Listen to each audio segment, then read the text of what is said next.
अस्सलाम वालेकुम नाज़रीन, खुशामदीद कहते हैं। प्रोग्राम आप देख रहे हैं फ्रंट पेज।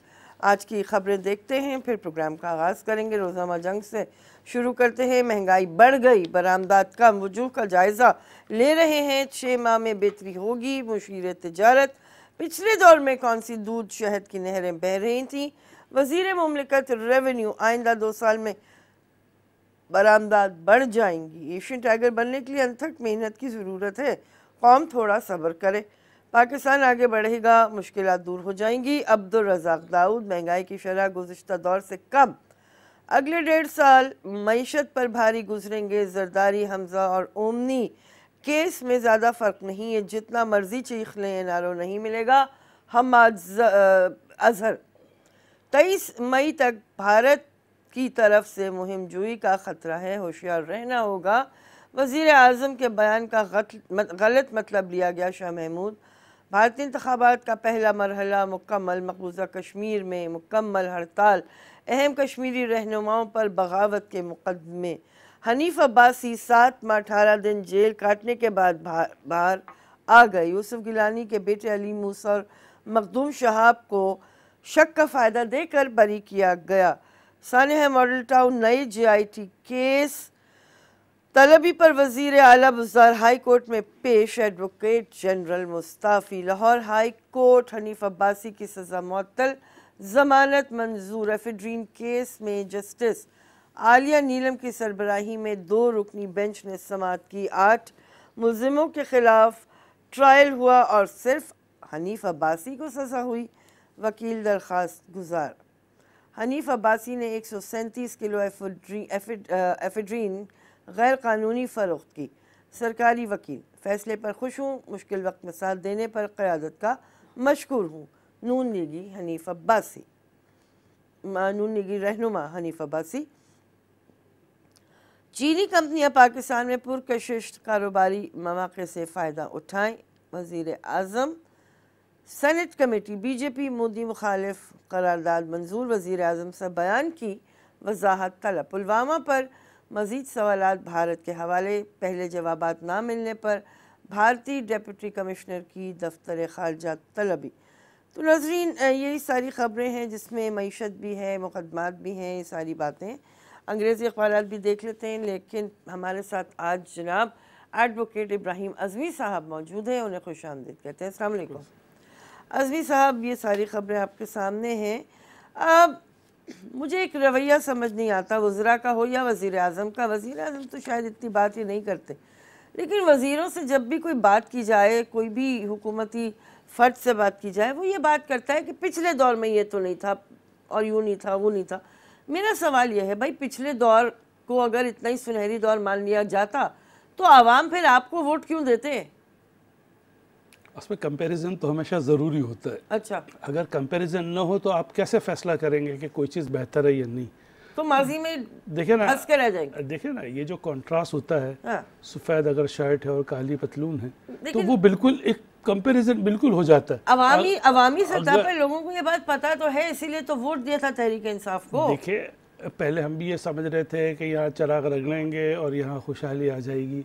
जैसे कोई इंडियन फिल्म में कोई हीरो है, वो एक तरफ से गुजरता है तो बिल्कुल उजाड़ बयाबान होता है, वो गुजरता जाता है और लगता है कि सब दुबई और ये UAE की बड़ी बड़ी इमारतें खड़ी हैं। लेकिन ऐसा होता नहीं है। आपको साल 1.5 साल मौजूदा हुकूमत को देना पड़ेगा और अवामी की अक्सरियत ये देने के लिए तैयार है। अब चूँकि आसार कुछ बेहतर भी नज़र आ रहे हैं।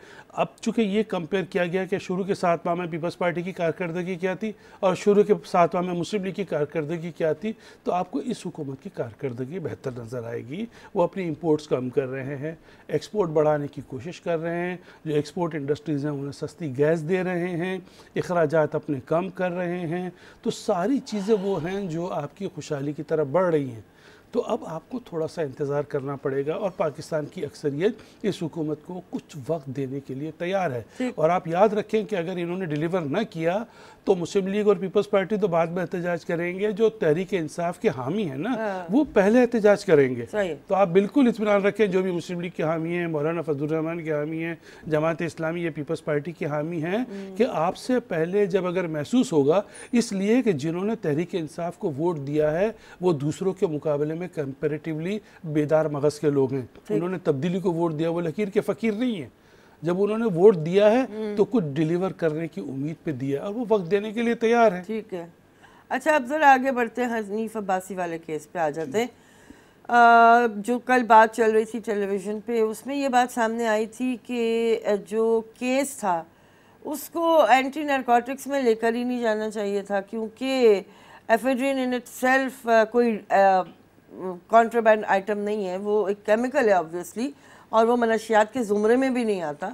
दूसरी बात जो इनके वकील ने कही वो कि बाकी सबको तो छोड़ दिया शक का फ़ायदा देकर, इन्होंने ये कहा कि ये तो सियासी बुनियादों पर लगता था कि जो मातहत अदालतों ने जिस तरह से इनका केस आगे लेके चले, और वो शवाहिद पे भी ये बहस हुई कि ये जो शवाहिद हैं जिसकी बुनियाद पे कहा जा रहा है कि इनको सज़ा हुई है, तो वो भी इनके अपने ही फराहम करदा थे।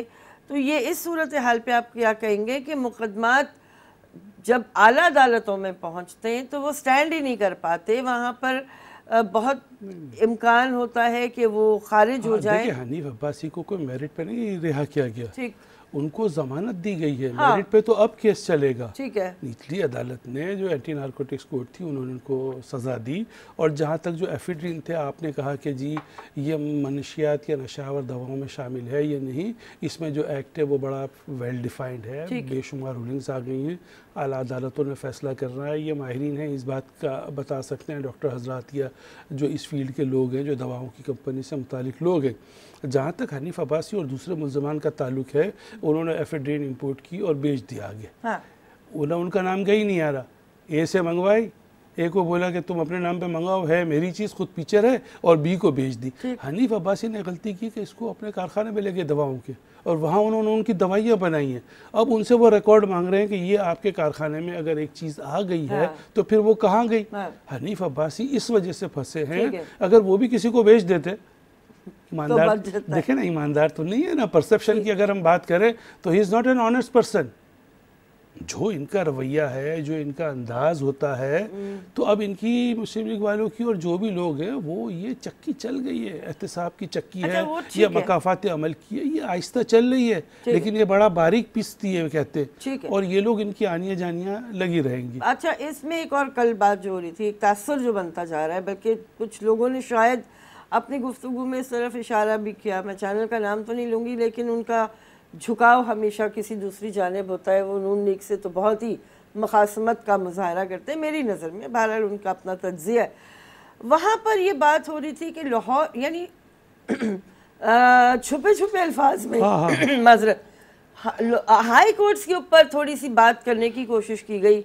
एक तरफ सिंध हाई कोर्ट पे थोड़ा सा इशारा किया गया, दूसरी जानिब लाहौर हाई कोर्ट पे कुछ इशारा किया गया। अब इस सारे मामले में अदलिया को बीच में लाना मुझे नहीं लगता मुनासिब है, आप क्या कहेंगे? सोशल मीडिया पे भी बहुत सारा आ रहा है। अभी मैंने पढ़ा कि अगर भुट्टो साहब का केस भी हाई कोर्ट में होता और यही जजेस होते आज के, तो भुट्टो साहब की आज हुकूमत होती, भुट्टो साहब फांसी पे नहीं लगते। अब इस पर सारा मसला ये आ रहा है कि 30-35 साल से इन्होंने 81 से वज़ीर ख़जाना थे, तब से तकरीबन 30-35-38 साल हो गए नवाज़ शरीफ ने पंजाब पे हुकूमत की है। अब आप समझे कि अगर नवाज़ शरीफ या शरीफ बरादरान किसी एक बेरोज़गार को अगर जॉब दे दें तो पूरा ख़ानदान उनका एहसानमंद होता है। जॉब देने का मतलब फ़िज़ा दो चीज़ें होती हैं, एक तो ये कि इनके दस्तरखान या टेबल पे खाना होगा और इनके बच्चे स्कूल जा सकेंगे। तो तकरीबन आधे से ज़्यादा पंजाब बिलखुसूस लाहौर जो है वो नवाज़ शरीफ का किसी न किसी वजह से एहसानमंद है, और इनको आप देखें कि जिस अंदाज से रिलीफ मिल रहा है तो उस पर शक की कैफियत पैदा होती है। जैसे आप देखें कि ये जो हमज़ा को जो रिहा किया गया, किसी भी ज़मानत कबल गिरफ्तारी के लिए मुलजिम का पेश होना ज़रूरी है। मुलजिम ना हो तो ज़मानत कबल गिरफ्तारी नहीं होती। बेशुमार अदालतों के फैसले, लेकिन देखें हमज़ा अदालत में भी नहीं गए, वहाँ उन्होंने घेरा हुआ है, नैब ने गिरफ्तारी भी नहीं दे रहे। दूसरे दिन उन्होंने अदालत में गए और 1 घंटे में, जब छुट्टी का दिन था, हफ्ते का दिन था, हफ्ते के दिन अदालतें नहीं होती, जजेस आते हैं, स्टाफ आता है, अपना काम करते हैं, जजेस अपने फैसले लिखते हैं, आते हैं वो सादे कपड़ों में, स्टाफ भी आता है, कोई घर पे बैठ के आराम नहीं कर रहा होता, लेकिन अदालतें नहीं चल रही होती, वो अपना काम कर रहे होते हैं। तो छुट्टी वाले दिन जमानत का मिल जाना हमजा को, तो मुसलसल जिस अंदाज से रिलीफ मिल रहा है। ये पहली दफ़ा है अज़मी साहब, छुट्टी वाले दिन हमने देखा बड़े बड़े काम हुए। देखिए, कहा यह जाता है कि जज जो है वो जज होता है, ऐसा नहीं कि वो घर पे जज नहीं है। अब मुमताज़ भुट्टो भी जो थे वो जब गिरफ्तार थे तो उनके वकील जो थे वो जज साहब के घर तक चले गए और वहाँ से ये ऑर्डर लेके आ गए कि मुमताज़ भुट्टो को आप हॉस्पिटल में रखें। जब आसिफ जरदारी की इनसे नहीं बन रही थी, वो आसिफ जरदारी पे जो थे वो अटैक कर रहे थे, तो मुमताज़ भुट्टो हॉस्पिटल चले गए, दूसरे दिन की ज़मानत हो गई, वो तकरीबन 12-13 घंटे में अपने घर चले गए। तो ऐसा होता है। लेकिन अगर मुसलसल आपको एक ही अदालत से रेट मिले और 30-35-40 साल तक आपने उस सूबे पर हुकूमत की हो तो शक की कैफियत होती है। इंसाफ जो है वो न सिर्फ होना चाहिए बल्कि नज़र भी आना चाहिए। Justice should not also be done but it seems to be done. तो जब इंसाफ नज़र आना चाहिए तो इसीलिए आप देखें ना कि आसिफ जरदारी ये जो का केस जो है वो क्यों सिंध से ले गए, इसीलिए ले गए ना कि यहाँ जो शराब की बोतल निकलती है जो चीफ जस्टिस पकड़ते हैं वो शायद बन जाता है। तो फिर तो आप देखें ना, आप कहें कि जी हमारे केसेस आप कम से कम लाहौर हाई कोर्ट में न चलाए, मुल्तान बेंच में चले, रावलपिंडी बेंच में चले, सिंध में चले, इस्लामाबाद हाई कोर्ट में चले, तो शक की कैफियत तो पैदा होगी। चले, ठीक है। अस्सलाम वालेकुम। वालेकुम अस्सलाम। मैं अज़मी साहब की खिदमत में एक गुजारिश अर्ज करूँगा कि अज़मी साहब ने जैसे कहा ना कि अभी इमरान खान का प्रोसेस है, इमरान खान काम कर रहे हैं, बिल्कुल सही बात है। इन्हें काम करने के लिए टाइम देना चाहिए, इसलिए कि अगर कामयाबी इनकी शर्त है, अगर शर्त नहीं इनकी कामयाबी हुई, ये कामयाब नहीं हुए, तो हकीकतन ये सही कह रहे हैं कि पीटीआई वाले ही इनके खिलाफ खड़े होंगे, एहतजाज करेंगे। बात सिर्फ इतनी है कि अगर ये कामयाब हो गए तो बाकियों की तो दुकान हो जाएगी बंद। और वो अपोजिशन इसलिए शोर शराबा कर रहे हैं कि जी इमरान को कामयाब नहीं होने देना। जिस दिन इमरान कामयाब हो गया उस दिन इनकी दुकानें हो जाएंगी बंद। सिंध में फिर पीपल्स पार्टी का कहीं कोई सुनवाई नहीं होगी, पीपल्स पार्टी वाला नहीं होगा। इसी तरह पंजाब में मुस्लिम लीग वाला कोई नहीं होगा, हर तरफ पीटीआई होगी। अब ये अपनी दुकान को चलाने के लिए ये सारे तीर नस्तर आजमाई कर रहे हैं। ठीक है, बहुत शुक्रिया जनाब। लेकिन मैं तो वो बात कर रही हूँ जो अखबारात में रोज़ाना छपती है, जिसमें ख़ुद वज़रा अपने लिए अजीब अजीब अहदाफ मुकर्रर करते हैं, उसके बाद फिर वो उस पर एक लंबी बहस हो जाती है। बहरहाल आपका अपना नुक्ता नज़र बिल्कुल दुरुस्त है। और कॉलर हैं। अस्सलाम वालेकुम। Hello hello. अस्सलाम वालेकुम। वालेकुम अस्सलाम जनाब। शिहाद अर्ज कर रहा हूँ। फरमाइए। रजमी साहब की खिदमत में भी सलाम। अभी इन्होंने बहुत अच्छा एक तज्जिया किया कि इमरान खान को टाइम दिया जाए। देखिए बात ये, टाइम मुल्क जो होता है सट्टे पे नहीं चलता। मुल्क जो है उससे चलता है उसकी पॉलिटिकल सिचुएशन देखते हुए कि अब आप देखें, आपने शाह मोहम्मद कुरैशी ने सर पे जंग लाके खड़ी की थी, इमरान खान ने जाके साहब की नेक तमन्ना ख्वाहिश जाहिर की कि अल्लाह करे वही आ जाए। तो मतलब ये था जब आपकी पॉलिसीज पे अंदाजा लग जाता है। अब इनके पाँव पालने में जैसे नजर आ रहे हैं कि इनकी इन हरकतों की वजह से आप क्या समझते हैं कि इनको स्टैब्लिश होना चाहिए, ये पूरे मुल्क को लेके प्रॉब्लम में ना खड़ी कर दें। अभी वक्त ये है कि अभी इनके साथ इनको बगैर तकरीर लिखे पढ़ देते हैं, ये भी पढ़ रहे हैं और इनके अरकान भी आपस में उलझ रहे हैं। तो इस तरह मुल्क सट्टे पे और मुल्क को हम लोग जुए के खाने में नहीं खड़ा किया। ठीक है जी, बहुत शुक्रिया। ब्रेक लेते हैं, वापस आएंगे। प्रोग्राम आप देख रहे हैं फ्रंट पेज। नाजरीन, मुझे कान में मुस्तकिल आवाज़ तो आ रही है क्यों, लेकिन मैं ये सोच रही हूँ कि कौन सी खबर पे बात की जाए, क्योंकि सारी खबरें अजीब गड़बड़ सी नज़र आती हैं आपस में। लेकिन इब्राहिम अज़मी साहब, आपसे जो सवाल मैं पूछना चाह रही हूँ वो कुछ ऐसा है कि अगर हम मुख्तलिफ मुकदमात को देखें तो मुझे जो फीलिंग आती है ना, एक तो वो तवील बहुत होते चले जा रहे हैं, तवालत आ रही है। दूसरा ये कि दोनों जानिब से मुदल्लिल गुफ्तगू कम होती है, जज्बात शायद ज़्यादा होते हैं। तीसरी बात यह है कि अवाम भी बेजार से होते चले जा रहे हैं। जिस तरह से इलेक्ट्रॉनिक मीडिया पे तशहीर होती है मुकदमात की, अवाम की आप ख्वाहिशात या उनकी तवक्कुआत बहुत बुलंद कर देते हैं, फिर नताइज कुछ और निकलते नज़र आते हैं। इस सारे मामले से निकलने के लिए कोई मैकेनिज़्म तो होना चाहिए। असल पहली बात ये कि जो जुडिशल सिस्टम है जो अंग्रेज़ों ने हमें दिया है, इसमें कुछ तवालत तो हो रही है इंडिया और पाकिस्तान में, और जो बांग्लादेश और जो भी ममालिक हैं। अब ये जो इंग्लैंड में जो कानून आया था वो उनकी आबादी कम थी, कुछ ईमानदारी का रेशो हमसे ज़्यादा था, और तीसरा जो थे वो एक दूसरे के खिलाफ कोई झूठे मुकदमात या ये नहीं होते थे। दूसरा उनका पुलिस का सिस्टम बेहतर है, पुलिस का सिस्टम जब तक तहकीकात ना हो जाए वो किसी पे हाथ नहीं डालते, और जब हाथ डालते हैं तो इसका मतलब है कि पक्का हाथ डाला है, इसके बगैर। और हमारे यहाँ ऐसा होता है कि कोई FIR दर्ज करे तो उसको फ़ौरन गिरफ्तार कर लेते हैं। ये अंग्रेज़ों का दिया हुआ सिस्टम था जो उन्होंने ग़ुलाम हिंदुस्तान के लिए रखा था। अब एक तो ये बड़ी वजह, दूसरी वजह ये है कि जिस तरह से मीडिया जो हुआ है, ठीक है, भुट्टो साहब के दौर में भी जब उनका कत्ल का मुकदमा चल रहा था तो सप्लीमेंट निकलते थे शाम के वक्त, तो नहीं। अब चूंकि वो सप्लीमेंट निकलना बंद हो गए मीडिया पे और लोगों के पास कंप्यूटर है, सारी चीज़ें सोशल मीडिया पे सारी चीज़ें आ जाती हैं, लेकिन लोगों की दिलचस्पी अदालती मामला से ज़्यादा होती है। आप देखें कि फिल्मों में भी जो फिल्में वो कामयाब होती थी जिनमें अदालती सीन होते थे। अब डॉक्टर ऑपरेशन करेगा तो क्या करेगा, ताजिर ने पैसे कमा लिए, लेकिन हर अदालती मामले में दो फरीक होते हैं और एक कशमकश होती है और एक जज होता है। अब ये दूसरी वजह है कि, और तीसरी बड़ी वजह ये है कि हमारे यहाँ डिवीज़न बहुत ज़्यादा सख्त और गहरी हो गई है। एक तरफ सियासी डिवीज़न है, पॉलिटिकल पार्टी, नवाज शरीफ हैं, इमरान खान हैं, फजल रहमान है, जो जिसका हामी है वो उसका हामी है, हर सूरत में हामी है। दूसरे हमारे यहाँ जो डिवीज़न है वो सूबे की बुनियाद पे, ज़बान की बुनियाद पे है। तीसरा मसलक और फ़िरके की बुनियाद पे है। तो ये तकसीम दर तकसीम ने हम लोगों को जो ये कर दिया है। अब चूँकि बहुत ज़्यादा ख़बरें आ रही हैं, बहुत ज़्यादा लोग जो है वो गिरफ़्तार हैं, नैब अपना काम कर रही है, ये मानना पड़ेगा, जो पहले नहीं कर रहे थे।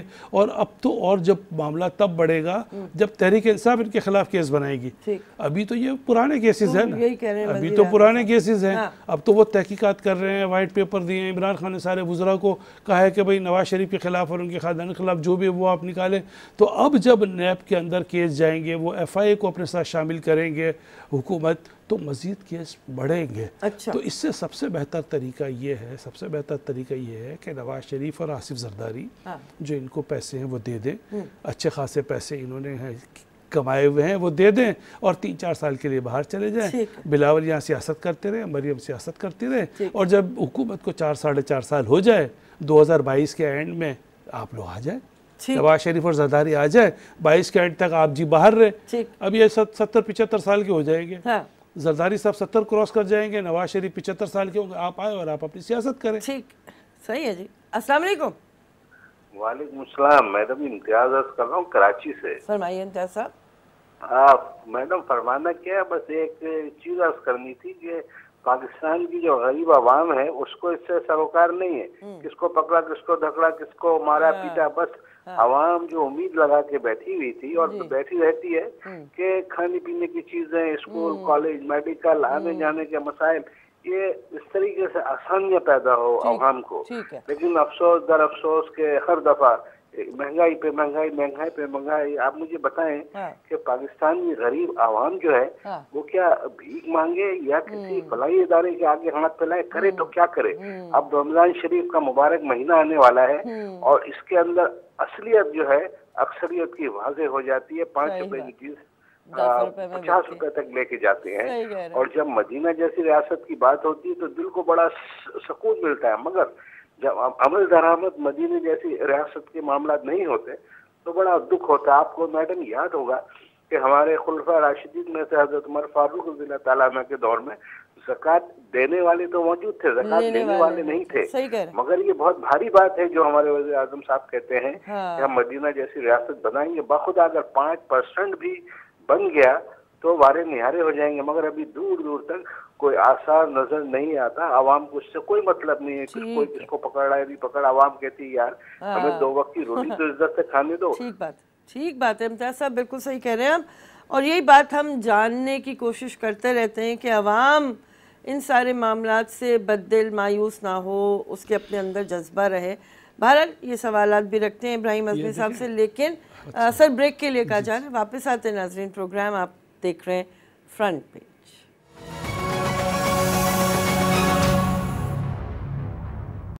खुशामदीद नाज़रीन, प्रोग्राम आप देख रहे हैं फ्रंट पेज। नाज़रीन, हमें बताया जा रहा है कि इस वक्त टेलीविज़न पे ख़बरें चल रही हैं अफसोसनाक बलूचिस्तान के हवाले से, ख़ास तौर पे कोयटा का इलाका हज़ारगंजी जहाँ पर फ्रूट मार्केट वग़ैरह है, तो वहाँ पे धमाके के नतीजे में अभी तक की इत्तलात के मुताबिक 6 अफराद अपनी जान से हाथ धो बैठे हैं। जुमे का दिन है। हमने अक्सर ये देखा है कि जुमे को कोई ना कोई दहशतगर्दी की वारदात, ख़ास तौर पे बलूचिस्तान की अगर बात करें तो ये कुछ पैटर्न सा बनता जा रहा है कि हो जाती है और दहशतगर्दी से निमटने की पूरी तरह से कोशिशें जारी रहती हैं। अज़मी साहब, अफसोसनाक बात है ये कि अभी तक पाकिस्तान में सिक्योरिटी मामला ज़ाहिर है जैसे हैं सबके सामने, तशवीशनाक सूरत हाल।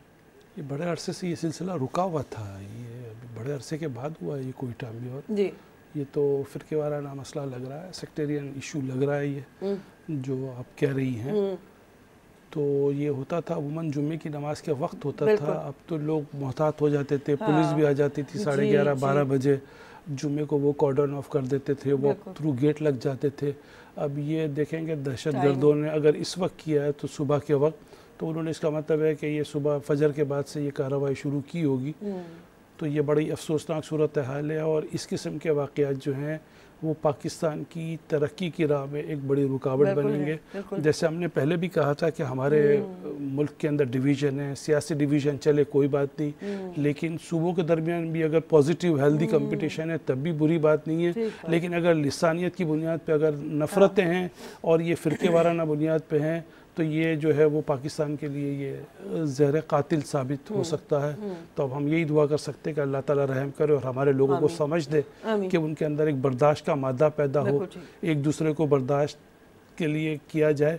और मैंने शुरू में जब कॉलम लिखना शुरू किया 2011 में 9/11 के बाद, तो उसमें मैंने तजवीज़ दी थी कि मुख्तलिफ लोगों को जो हम गिरफ़्तार करते हैं ये फ़िरके वाराना बुनियाद पे, इन नालायकों को आप एक साथ एक जेल में बंद कर दें। अच्छा, ताकि ये एक साथ खाना खाएं, एक साथ ही अपनी नमाज़ें पढ़ें, एक साथ वो गुफ्तगू डिस्कशन करें पॉजिटिव हेल्दी माहौल में, तो इनको लगेगा कि हमारे दरमियान 90-95% तो कॉमन चीज़ें हैं, 4 या 5% मामलात होंगे जिस पे इख्तलाफी नोयत होगी। और ये भी आप इल्मी सतह पे आप गुफ्तगू करें, अवामी सतह पे इस गुफ्तगू को लाने ये फेसबुक पे लाने की ज़रूरत नहीं होती है। अभी अवामी सतह पे आप जिस चीज़ को ले आते हैं, जिस चीज़ को उलमा अपने लिहाज से इख्तलाफी गुफ्तगू करें, डिबेट अपनी करें, वो उनकी इल्मी सतह होती है, उनको सारी चीज़ें पता होती हैं, तो उसको अवामी सतह पे इख्तलाफी बातों को ले आना जो है वो उलमा को भी इसमें मोहतात होना चाहिए कि कोई अपनी जुमे के खुतबों में आम तकारीर में किसी और मसले के खिलाफ आप बात ना करें, पॉजिटिव बात करें। सही है, बिल्कुल सही कह रहे हैं। अस्सलाम वालेकुम। हेलो, अस्सलाम वालेकुम फिजा। वालेकुम अस्सलाम। मुबारक हो सिल्वर जुबली आपकी। शुक्रिया जी, शुक्रिया। वो तो मेरी कॉल नहीं मिल रही थी। अच्छा फिजा, मैंने ये बात करनी थी कि रात मैंने इंडियन चैनल एक लगाया तो उस पे वो खबरें चल रही थी कि इमरान खान साहब जो गेम चल रहे हैं ना, अगर ये तो कभी हो ही नहीं सकता, अगर इन्हीं की हुकूमत दोबारा आ गई तो सबसे पहले पाकिस्तान के हमने 4 टुकड़े कर देने। अच्छा, ये खबर मैंने खुद सुनी है कि 4 टुकड़े कर देने। इमरान खान साहब को चाहिए वो इतने ना झुके, क्योंकि वो जितनी इनकी उम्र नहीं है इतना उनका तजर्बा है। सही बात, उनका तजर्बा है, ये जितनी मर्जी सिफारिश कर ले वो 100 करोड़ और 120 करोड़ आबादी चला रहे हैं। हाँ, ठीक कह रही हैं आप, वाकई उनका तो तजुर्बा बड़ा है। लेकिन हुकूमत ने यह भी कहा है कि वज़ीर आज़म का जो बयान है वो सयाक़ व सबाक़ से हटकर उस पे यानी वो आया सामने। बहरहाल इस बयान पे बड़ी नाराजगी का इज़हार। पहली बात नहीं, ये पहले भी कहा जा रहा था कि कश्मीर का मसला जब ये आगरा में जब गए थे मुशर्रफ, तो उस वक्त वहाँ वाजपेयी की हुकूमत थी और ये कहा जा रहा था कि चूँकि पाकिस्तान में फ़ौजी हुकूमत है और इंडिया में जो है वो बीजेपी की हुकूमत है, तो ये हार्ड लायनर्स हैं। ठीक, फ़ौज, पाकिस्तानी फ़ौज और इंडिया की बीजेपी, तो अगर इन दोनों की हुकूमत आएगी तो ये मसला हल हो जाएगा। तो इमरान ने इस कॉन्टेक्स्ट में बात कही कि कांग्रेस के लिए इस मसले को हल करना बहुत ज़्यादा मुश्किल है कि बीजेपी और ये शिवसेना जैसी तंजीमें हैं वो कांग्रेस को ये काम नहीं करने देंगी। तो अगर वो खुद अगर ड्राइविंग सीट पे बैठे हैं, गवर्नमेंट के अफेयर्स चला रहे हैं, तो वो बेहतर, और बड़ी हद तक मुशर्रफ के दौर में ये मसला हल हो चुका था।